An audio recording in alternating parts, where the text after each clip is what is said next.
Hello, hello. I am so excited to have you joining us for this Let's Talk More on Monday. We are jumping back into our mindset series, and today I'm going to be joined by Bria Bradley, a good friend, inspiring coach, and overall one of my favorite people. Before we get into it, let me introduce her. Bria Bradley is a fitness professional and studio leader driven by her signature 3Bs philosophy: beauty, brains, and brawn. With a background that spans global education, high performance training, and community building, she's made it her mission to help women embrace their power, physically, mentally, and emotionally. And I'll tell you first, she's cheering me on every morning I'm at Rumble. I am ever grateful for her and how she empowers our community to believe in ourselves, that we can, and that we are already doing it. She is known for her energy, creativity, and unapologetic ambition. Whether she's programming workouts, building a team, or designing her next big venture, she brings heart, hustle, and intention to everything she does. Her work isn't just about fitness, it's about growth, impact, and showing women they don't have to choose between softness and strength. To Bria, reaching for more isn't about excess, it's about expansion. And she's just getting started. And I am thrilled to have Bria joining us, not just today, but for every other week when we are on Patreon, digging into how we can grow together. And we'll get into it, so I don't want to spoil anything. See you in a sec. Hi and hello. Welcome back to Let's Talk More on Monday. My name is Arianna Cruz. I am the CEO and owner of More Magazine, where we are working to make opportunities reachable for everyone. And every year, we kick off our January content with a mindset series. I get to take over the pod for a little bit from Chloe, and I get to yap alongside folks who are building, creating, and cultivating different spaces for the year ahead, learning from the past, looking to the future for what's next. And in the past, we've had coaches, we've had career changers, we've had my husband on, and today I'm joined by Bria Bradley, somebody I've gotten to know through my journey with fitness, as well as just a good friend now. And so I'm so excited to have you on today. I know I read your bio at the beginning, but I'd love to throw it over to you, and if there's anything you want to share before we get into it. Oh man, no spot. I am so happy that we're friends. Could I throw that in there? Yes. I'm excited to be here. Blessed to go and meet you at Rumble, to be honest, throughout the fitness. So with it, I would say from my bio, from not adding, I grew up a military brat. So I grew up in Germany for 9 years, coming back into the US, repatriotizing, enjoying my time. And it's funny that you have this series now, because I am definitely in a space of reinventing myself and reestablishing my mindset. And I feel like, especially when it comes to coaching, that's the one thing that I really like to focus on, because I like to tell everyone's capable of doing something, but it's if you think you can, you can. And if you think you can't, you can't. And I just need us to go and always trying to push to believe that you can do anything is possible. And once you can hit that, things happen. So I'm really happy to be here.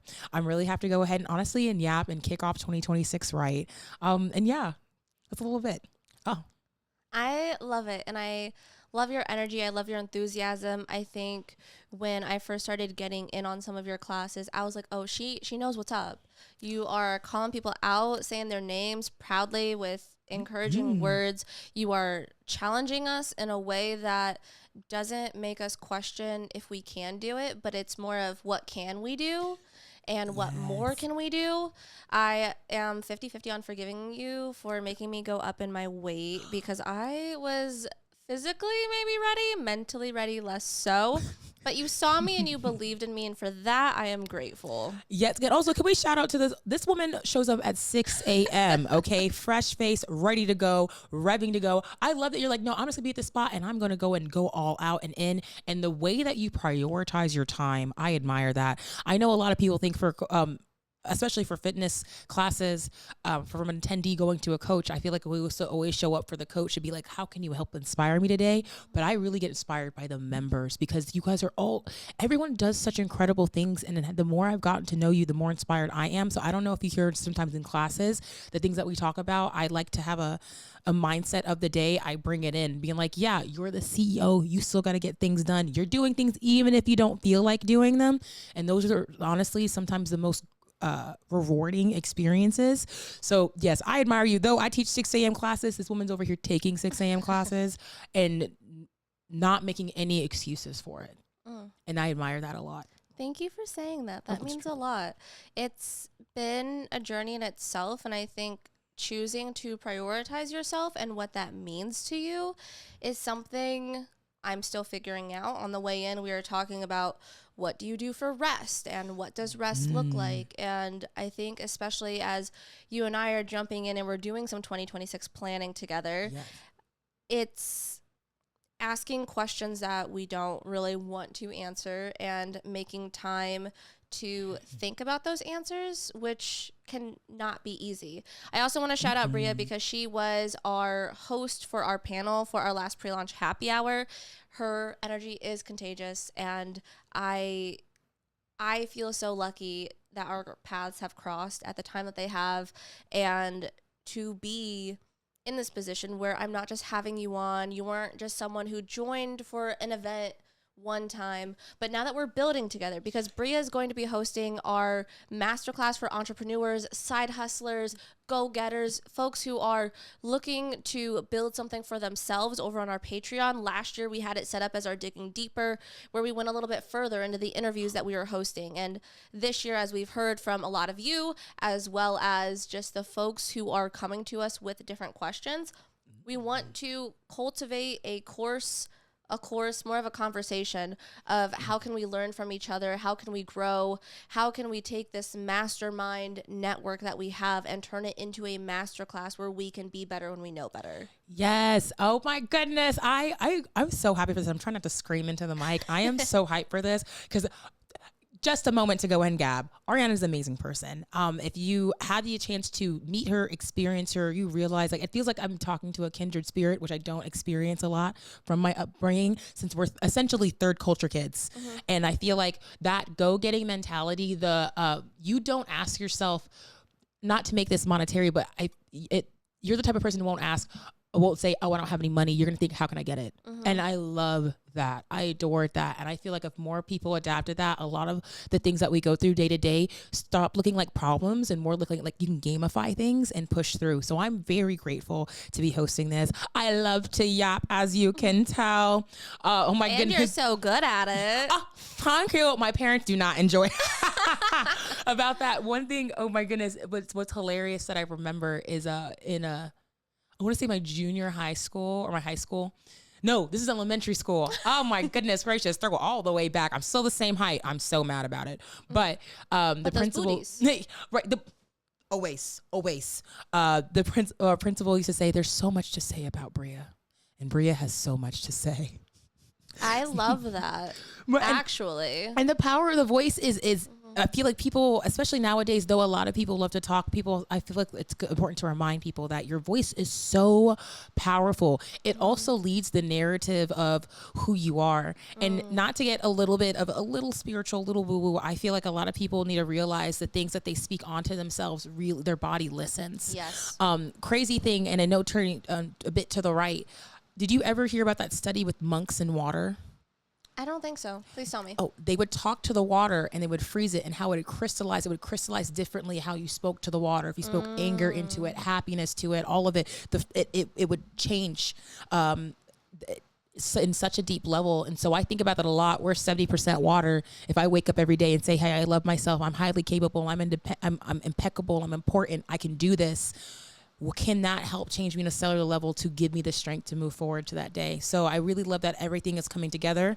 I'm blessed and grateful to be able to use my gift of gab in this way. I'm blessed and grateful to meet someone who is giving me the opportunity to do so. And honestly, I love kikiing with you. Any excuse to hang out with you, this is perfect. Now, with this though, I am curious for you because I feel like you have such a strong voice yourself. How did you realize that it was so commanding, or you realized that was one of your gifts?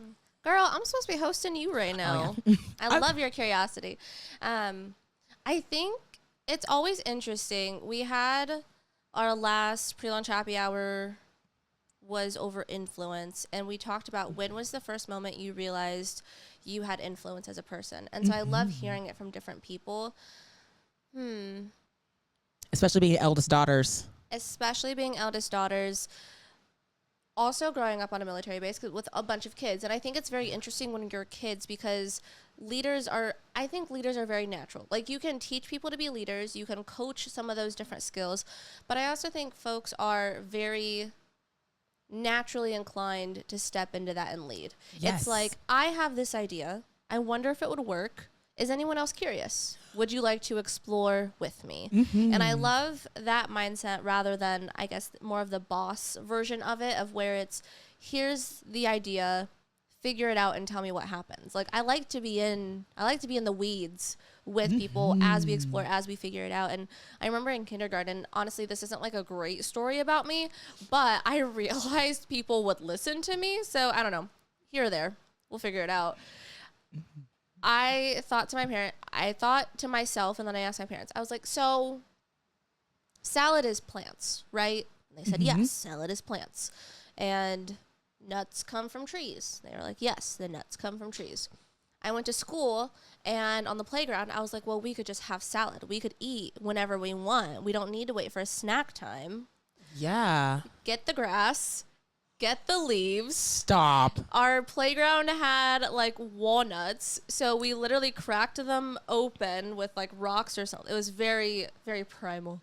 Hunting and gathering grass, leaves, and walnuts, and we got in trouble because we were eating them. And I was like, no. Snack time isn't until after nap time. We're hungry now, and so we're eating because we have the tools available to eat. And Exactly. I got talked to afterwards, and they're like, you actually should not just eat any plant that is available. But I just remember I was like in pre-K and I had a little table of people sitting with me and we were snacking on Mother Earth's goods. Dude. Just fresh out the ground. I love that. And that's what people like with the paleo diet, all that. That's what people want anyway. You were over here pioneering it. Yes. From your youth. I mean, my book came out in first grade. Yeah. Like, subscribe, all the things, if you want to look like this. Right, snatch waist. But I love stuff like that. Because also, do you ever like have that fun of, especially I like to do this in fitness classes. Sorry if you go to my fitness classes and you hear this. Sometimes I like to say things just to see if people do it. Because I feel like that's how my friends get me to do things too. And like the burpees, I'm like, let's just finish with burpees. Why not? Why not? What's the harm? You don't even have to ask me anymore. Right. Yes. Because, and you amplify. I love that. Speaking of influence, I feel like people don't even realize something as small as a fitness classes. There's certain people that come into class that when they're there, you affect the people around you. And like when you go and amplify, you're one of those people. And so I know when you're in a class, it's going to be a good one because people look and like you're doing burpees. People will look at themselves and they're like, you know what? Let me go and do some burpees too. She's already down. I'm going to be down. He's going to grab that heavier weight. I'm like, they go and follow that. And I feel like if people really realize their day to day, what their power was, I wonder if they would move differently. Is like something I think about a lot. I think so. And I also think you set the tone, staying with you on the coaching side, because I used to be so nervous about doing modifications, but now I feel like I have so much power in demonstrating the modifications I have to do. So then other people know that like someone else is already doing it without the coach saying it. Like, I think you and Josh say this a lot. This is your class. Make it what you need it to be to serve you. And between learning my cycle and like respecting my body and what she is able to do in the place that she is in has been something I've really felt more empowered by. Like I feel that I have this stronger relationship with myself because I can meet myself where I am. And so I think as leaders, as a coach, you have so much influence in cultivating spaces, giving people freedom to figure it out. And I think getting in that mindset of recognizing, okay, this is what I can do for others. What is that ripple effect and how does that carry on? Because even with my husband, like he has some stuff right now, so he's working out differently than normally he would. And so I feel excited to say, oh, well, I actually do almost every class with modifications. And I don't care. And it's okay. Like it's what serves me. So make whatever you're doing serve you. I would love to know a little bit about what it's like having gone from someone who's showing up to not be told what to do, but is being coached, to being a coach. And then also with different parts of your life, I feel like you are in this season where you're asking a lot of questions of what would you do in here? what does this look like? Have you experienced? And I think that mindset and shifting between I'm coaching, I'm being coached is something that sometimes we struggle with because maybe we want to be in a different place than we are, or we want to be the expert in the room, and we need a little extra support. Yes. And oh my goodness. Yes, it is. Sometimes it feels like screaming, crying, throwing up. To be honest, I don't know if you felt this way too, but one thing I think we're blessed with being a military brat is that you had to adapt all the time. You adapt or die. And truly, you got to go meet friends. You got to throw yourself out there. And so what I like to do is to put myself in uncomfortable situations just to see if I'll sink or swim, because I always feel like the confidence of like, I feel like I can do this. Let me just see how it is. Because I like to go head first. I like to touch the stove. Many stoves I have touched. Is it always a great way of going through things? No, but I find it fascinating. And when it goes to coaching, especially when going to classes, when you go and find that coach that you love, I love to deep dive to see why people do things, human psychology, how they set it up. And especially when it comes to fitness classes where it's honestly such a vulnerable state. Someone is putting their fitness journey in your hands. And then also putting yourself in their hands and be like, I trust you as a coach. I feel like it's actually a very vulnerable experience. And so when it goes to when I first started going to classes, I've done fitness my entire life. My parents are incredibly fit. Oh my goodness, for 50-year-olds. I feel like that's the main thing that's driving me. I'm like, you can't be more fit than I am. I gotta keep going. I love going to those classes and realizing what makes me love this coach. Like, and one thing that I found throughout it is the coach that honestly told them a little bit about their lives, what they're going through, and the lessons that they are learning from it, and how they build up a class, and how they prepare you to go on after class. And so when taking classes, I like hearing, how do they set up? How is this warm up? Do they have something that we're going to follow today? Like a few weeks ago, the entire week I was talking about, it was either strength or leaving things that don't serve you, and also realizing the difference between resting and understanding that this is what your 100% is for this day, or realizing, am I just resting on my laurels and can I actually push? That's why I like doing the weight checks, because after I've seen you for people for so often, I'm like, you can lift heavier. You keep telling me you want these results. You can go and grab these. And I'm happy to be that person in that experience. And so after taking so many classes, and I know this probably doesn't sound so great, and hearing some playlists that I didn't love, and I'm like, you know what? This class would be so much better if you just had it this way. I like being able to be like, okay, I get to control this environment. I get to go and make it welcome for people to come. And then taking the responsibility of, okay, I'm going to coach you to be better, and I'm also going to gift you a mindset. So once you leave this class, this can be your earworm when you're in that meeting and you're saying, oh my God, FML, I have 4 more to go. I really know I needed this project, but I really don't want to do it. But I hope that thing be like, hey, am I not doing this because I'm not at my 100% and this is what my 100% looks like? Or am I looking at myself and saying, hey, I can push. I just need to go ahead and lock in a little bit and then I can rest later. I hope that made sense. It did. It definitely did. And that's how I think about coaching a lot. And that's how I think about life. I've always been a kid that thinks a lot. I got a big head for a reason. You can't call me stupid with a big forehead, okay? I'm always thinking of human psychology, why we do things, what can we do to improve, how can we improve our routines, how can we gain happiness, like we were talking in the car, and filling your whole cup. And one thing I always, even as a kid, like at 12, my ADHD is ADHDing. I'm thinking about the book Becoming with Michelle Obama, where she's resting on Obama's chest and he's thinking deeply, and she looks up to him. She goes, what are you thinking about? And he goes, the economy. I feel like that was me at 12. I'm trying to figure out what's going on. And so I'm happy to be in a space where I can bring that all together. And my goal is always, if I can help make your day brighter, and also remind you that you're capable, and also remind you that this is that earworm that you can have at the end of the day to push, that's where I'm going to go. Because the coaches I come back to are the coaches that do that. They're responsible. They know you. They care. And then they show up in their work, because I feel like if you care, people can sense that. Yeah. People can tell when you're genuine. And in this world where there's so many people who want to project a certain way, one thing I really hope that I bring to the class is reminding people, you don't need to project to be this different person. You are already amazing. You just have to be comfortable with that this is who you are. Yeah. And then move forward. That's beautiful, because I think often, especially in fitness, people think you have to change in order to become whatever it is you want to be. Whereas it's more that you are pouring into who you already are so that you can be all that you are and all who you are. It's such an interesting balance. And I think that that's a really big shift that I made a couple years ago for me when I was trying to figure out how can I be her? And I was like, oh, well, shit. I'm already her. Yes, you are. How can I take care of her better? How can I serve her better? How can I be a better friend to her? And I think that's sometimes what we miss. It's not that you have to change, but it's recognizing that you are that person already.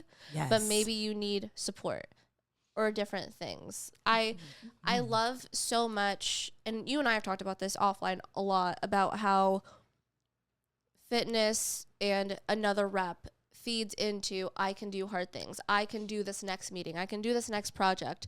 What advice would you have for folks who are exploring what that's like and trying to take those lessons from the gym, those lessons of endurance, and carry it in other areas of their life? Oh, that's a good one. Also, when you're talking about being her, I got goosebumps. I love that. And that's a mindset shift I'm doing this year too, to be like, you're already there.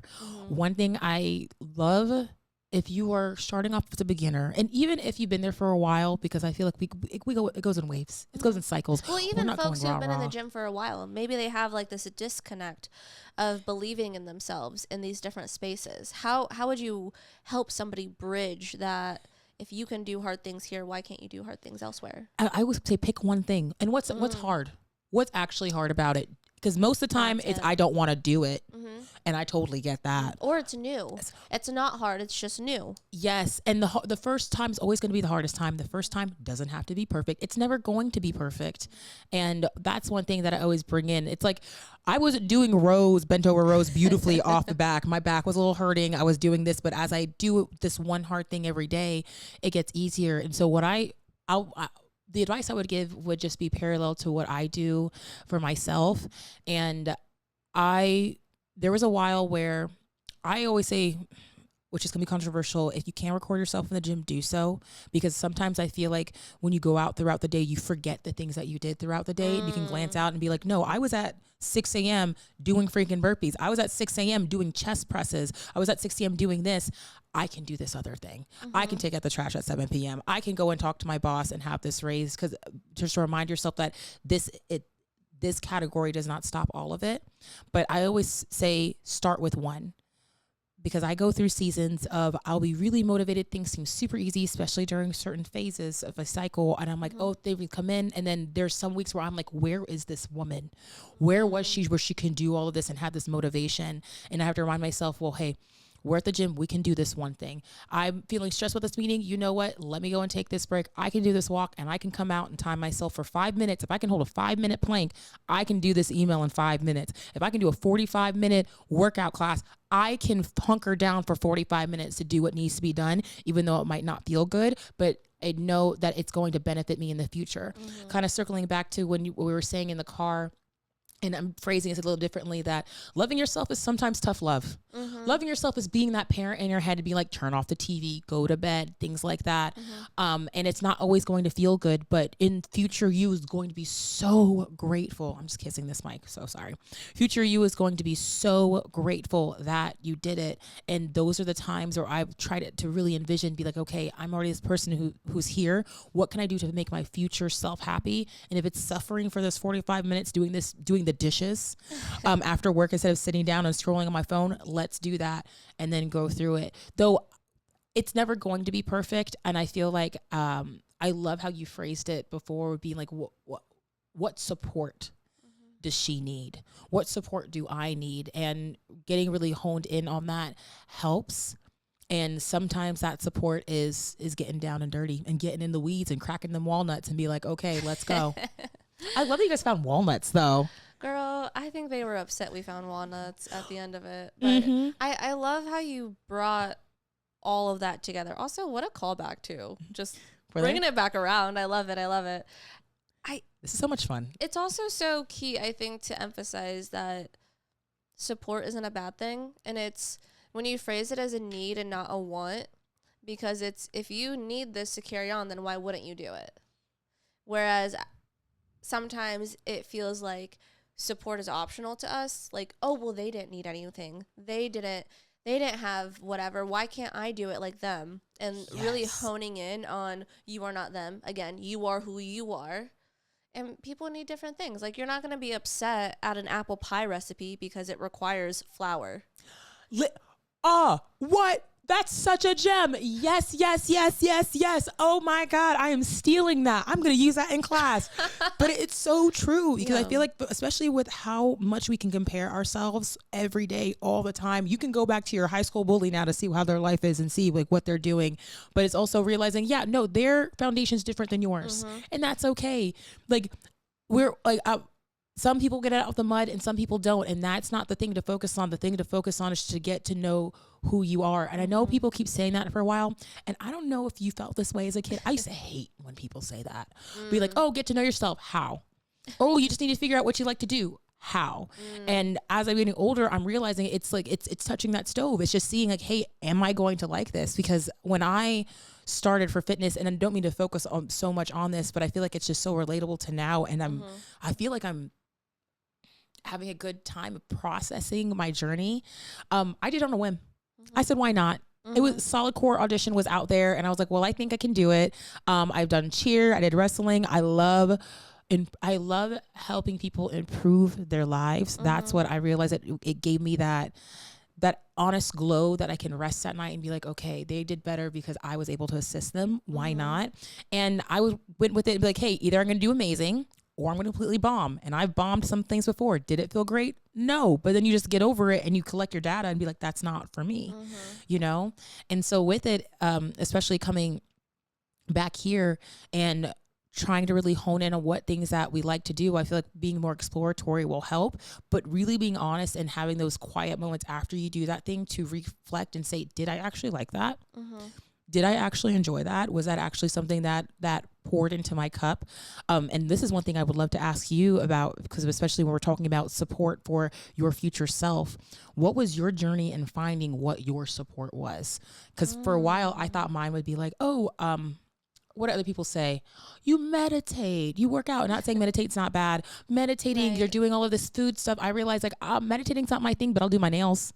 Meditating might not be my thing, but I'll do my makeup. I'll wash my hair. And that is a meditative moment for me to go ahead and link in and realize that's what my version of support looks like. So I'm curious of how you found out what your version of support is. I honestly think I'm still figuring out what it is, because I do think I am someone who likes to feel like I'm being poured into and grown, but that also leads to my mind not taking a break.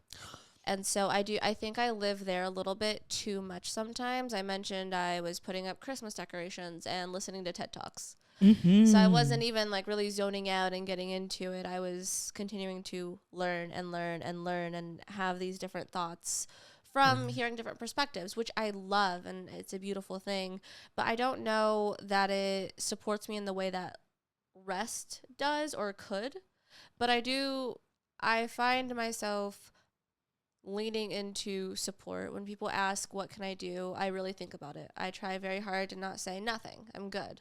Because if someone's asking, then I'm going to believe that you mean it and you want to help me. So where do I need help right now?